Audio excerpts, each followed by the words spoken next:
wabarakatuh. Selamat pagi.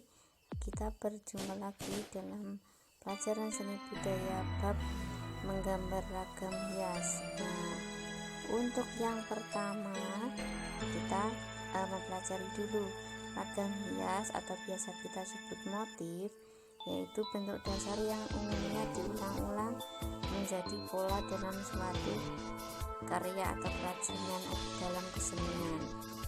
Jadi ragam hias biasa sering kita temukan.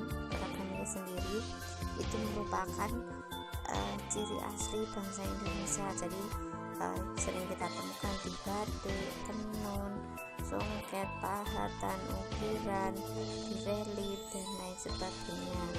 Nah, motif ragam hias apa saja? Nah, untuk yang pertama ini adalah motif flora atau tumbuhan.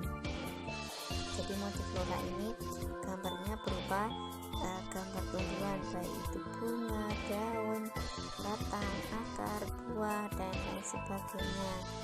Nah, untuk yang kedua ini adalah motif fauna, atau kalau fauna itu biasanya kita menyebutnya sebagai binatang. Jadi nanti kalau motif fauna ini bentuknya binatang, ada burung, ada gajah, ada semuanya yang berhubungan dengan binatang.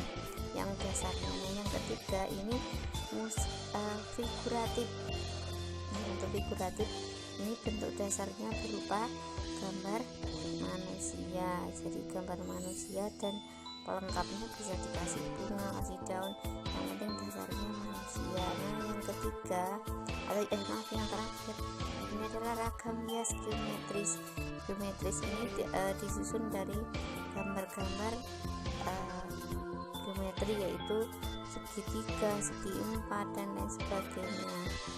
Nah, untuk ragam hias sendiri kita di Pacitan punya ragam hias yang khas.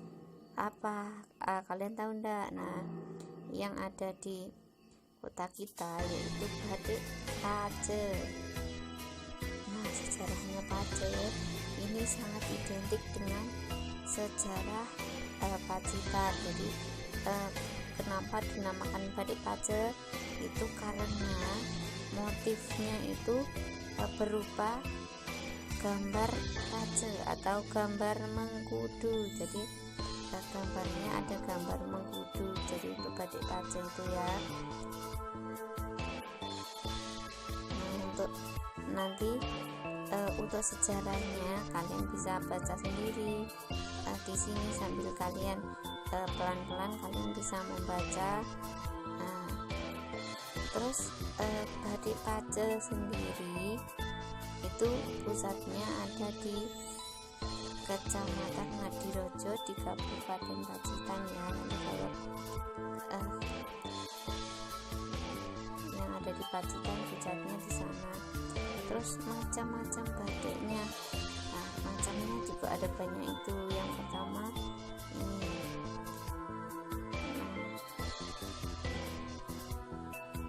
Yang kedua ini batik Pacenya. Nah, ini biasanya yang kedua ini dipakai oleh orang-orang yang dari Kecamatan Ngadirojo, makanya dinamakan dengan sesuai dengan penggunaannya. Nah, yang ketiga ini batik Pace gong, karena besar-besar. Nah, kalau orang Jawa kan kalau besar itu identik dengan gong. Nah, makanya dinamakan dengan batik Pace gong. Itu ada. Nah, yang selanjutnya batik Pace polkadot. Nah, kalau polkadot ini karena bentuknya ada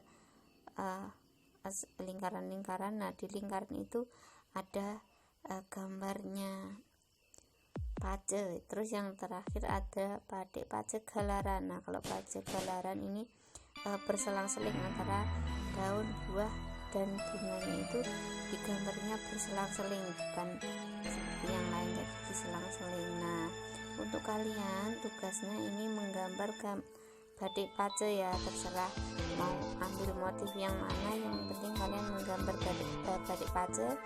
Kalian gambar di buku gambar, kalian foto dan dikirim